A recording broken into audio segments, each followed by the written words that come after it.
Bonjour Aurélie. Bonjour Boris. Docteur Carlier, diabétologue du collège de PUMS. Beaucoup de nos patients sur Internet qui vivent avec un diabète disent je dois arrêter de manger du sucre, je dois plutôt manger des laitages 0%. Alors Aurélie, est-ce qu'on peut guérir du diabète ? En tout cas, il y a des résultats encourageants. On va pouvoir mettre en silence ce diabète de type 2. Mettre en silence, dire chute au diabète de type 2.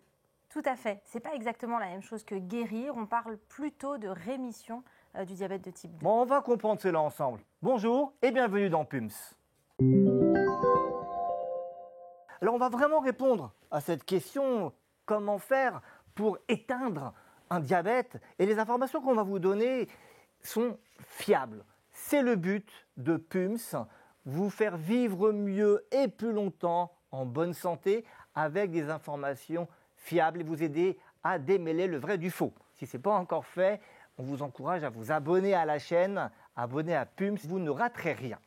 Aurélie, je voudrais vous faire réagir à un article qui donne un fabuleux espoir pour les personnes qui vivent avec un diabète. On pourrait renverser l'obésité et le diabète par l'alimentation cétogène. Est-ce qu'on peut stopper, voire guérir le diabète avec cette alimentation cétogène, c'est-à-dire on enlève tout ce qui est glucidique, quasiment tous les sucres, et on mange essentiellement, comme on le voit ici, du gras, des protéines avec du gras, de l'avocat, de l'huile, des matières grasses, de l'œuf, et donc pas de glucides.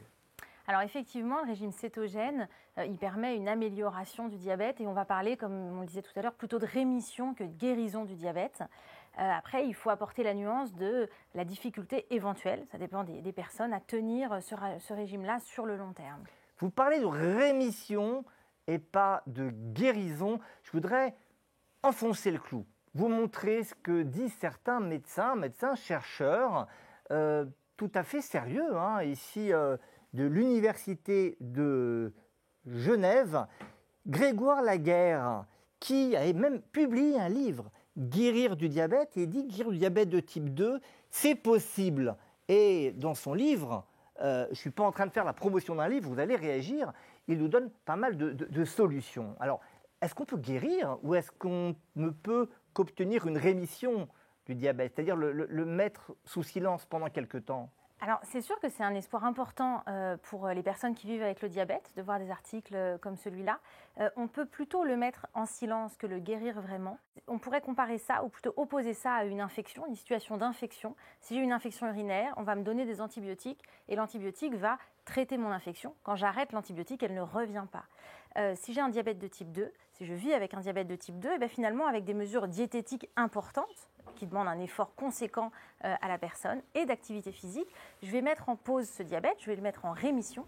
Mais si jamais je reviens à mon alimentation antérieure et que je reprends du poids, le diabète va réapparaître. Alors merci beaucoup pour cette clarification. Alors on précise que depuis tout à l'heure, on parle du diabète de type 2, c'est-à-dire le diabète majoritaire, celui qui survient chez des personnes qui ont une accumulation généralement de graisse à l'intérieur du ventre, qui ont un manque d'activité physique et sur un terrain qui prédispose.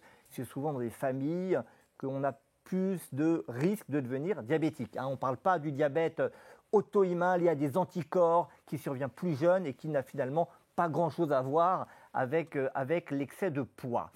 Pour renforcer ce que vous disiez, je voudrais vous montrer une référence scientifique. Il y en a d'autres, mais celle-là est significative dans une grande revue, la revue The Lancet, un des journaux les plus célèbres en sciences, une étude qui s'appelle DIRECT, dans laquelle on a demandé à des gens qui vivent avec un diabète de suivre un régime très restrictif. Eh bien, ceux qui ont réussi à perdre du poids et à maintenir une perte de poids de plus de 15 kilos, 2 ans après, ils étaient en rémission, c'est-à-dire que leur diabète était inapparent. Qu'est-ce que c'est le type de régime qui est proposé dans ces études ? C'est des régimes, donc vous l'avez dit, restrictifs, donc très pauvres en calories qui vont effectivement entraîner une perte de poids conséquente, hein, une perte de 15 kilos, c'est une perte de poids importante, et qui vont dans ce contexte permettre la rémission du diabète. Et vous l'avez signalé, pour les patients, pour les sujets qui ont réussi à tenir ce régime-là et à le mettre en place. Donc effectivement, c'est tout à fait porteur d'espoir pour les personnes qui vivent avec le diabète, qui ont la possibilité, l'envie de s'investir de manière importante dans ces changements d'alimentation et d'activité physique. Il y a une possibilité de rémission. Est-ce que c'est un régime particulier qu'il faut suivre ou est-ce que finalement tous les régimes restrictifs qui font perdre du poids, qu'ils soient cétogènes, hyperprotéinés, très très pauvres en graisse, fonctionnent à peu près pour mettre le diabète en rémission? C'est surtout, il faut que le régime soit hypocalorique. Après, l'ensemble des types de régimes fonctionnent à peu près. Ce que je vais conseiller aux personnes qui vivent avec un diabète et qui veulent essayer de le mettre en silence comme ça, c'est de s'entourer bien de leur docteur, éventuellement un ou une diététicienne, les infirmières du service dans lequel ils sont suivis, s'ils sont suivis en milieu hospitalier, pour justement les aider à mettre en place ce régime sans risque pour leur santé et de manière pérenne. Dans une autre émission, on parle d'éducation thérapeutique du patient avec vous, Aurélie. Et cette éducation thérapeutique peut aider justement à évaluer quel type d'alimentation est le plus adapté dans votre cas et comment vous aider à suivre un régime éventuellement restrictif. Mais encore une fois, c'est au cas par cas. On ne vous dit pas aujourd'hui de vous mettre un régime restrictif. Il y a une autre illustration de la rémission du diabète, c'est avec la chirurgie de l'obésité, la chirurgie bariatrique. Vous savez, cette chirurgie où on coupe un morceau d'estomac ou bien on fait un geste aussi sur l'intestin, ça réduit l'appétit et ça fait perdre du poids. Eh bien, écoutez bien, on a une rémission du diabète qui peut atteindre 80 voire 90% des cas chez certains patients diabétiques 2 ans après la chirurgie. Mais pour illustrer ce que vous nous disiez, ce n'est pas forcément une guérison. Parce qu'à moyen terme, la moitié des patients voient le diabète réapparaître. Et à long terme, on n'a pas franchement les chiffres. C'est encore une illustration du fait qu'on n'a pas guéri la maladie. Tout à fait. C'est un exemple qui corrobore ce qu'on s'est dit tout à l'heure. Alors on a parlé de l'efficacité de la perte de poids avec certains régimes restrictifs. Le diabète aujourd'hui, il est traité par des médicaments. Là, on a quelques boîtes de comprimés, on a des stylos pour injecter des produits sous la peau. Ces médicaments, aucun médicament ne permet de guérir le diabète. Alors, ils ne guérissent pas le diabète, mais ils vont permettre justement de le contrôler. Ils vont permettre de contrôler la glycémie, qui est le taux de sucre dans le sang.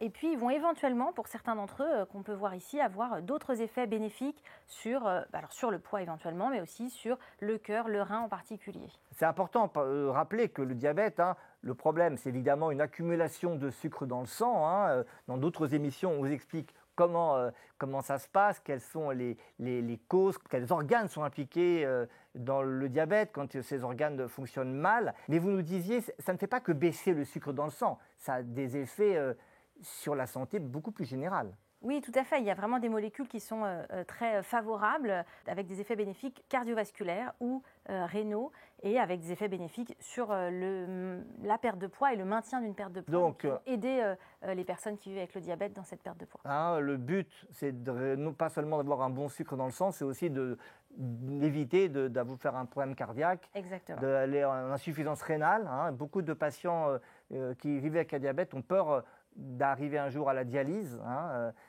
Et ces médicaments sont efficaces. Oui, c'est maintenir finalement un état de santé global et pas se concentrer uniquement sur le taux de sucre dans le sang. Alors on a beaucoup entendu parler d'un traitement qui s'appelle Ozempic dans la presse, qui est un traitement du diabète. C'est ce produit qu'on administre en injection. Il y en a d'autres qui ont des mécanismes d'action semblables, comme celui-là, Victoza. Je donne tous les noms, il n'y a pas de préférence pour l'un ou pour l'autre. Ou encore celui-ci, le Trulicity. Ces médicaments font perdre du poids, mais ils ne vont pas jusqu'à la guérison du diabète. Non, ils ne vont pas à la guérison du diabète, mais effectivement, ils entraînent une baisse de l'appétit, une réduction de la prise alimentaire, et donc par ces mécanismes, ils vont entraîner une perte de poids chez la plupart des patients qui les utilisent. Et ce qui est important à dire, c'est que si on arrête ces médicaments, le poids remonte là encore, on ne guérit pas l'excès de poids. Et la glycémie remonte aussi, tout à fait. C'est des traitements suspensifs. Alors pour terminer, qu'est-ce qu'on peut donner comme conseil très concrètement à celles et ceux qui voudraient essayer de guérir ou en tout cas de mettre en silence leur diabète? Déjà de bien s'entourer. de prendre en main les choses assez précocement, donc de bien s'entourer de ses médecins et diététiciennes s'il y a besoin. Et puis, je dirais, de mettre en place des mesures qui vont être peut-être plus modestes que les études qu'on a vues, mais qui vont permettre de stabiliser le diabète sur le long terme. Donc, des mesures d'amélioration de l'équilibre alimentaire, des mesures d'activité physique, et tout ça de manière suivie avec l'équipe soignante qui nous entoure. Et le plus tôt possible, hein, Tout à fait. Plus tôt possible, Tout à fait. Le plus voilà, tôt possible sera le plus efficace. avec force. Voilà. Merci beaucoup Aurélie. Merci à vous de nous avoir suivis. Il reste encore une chose à vous dire, un conseil à donner à toutes celles et ceux qui nous regardent, c'est de vous abonner à Pulse.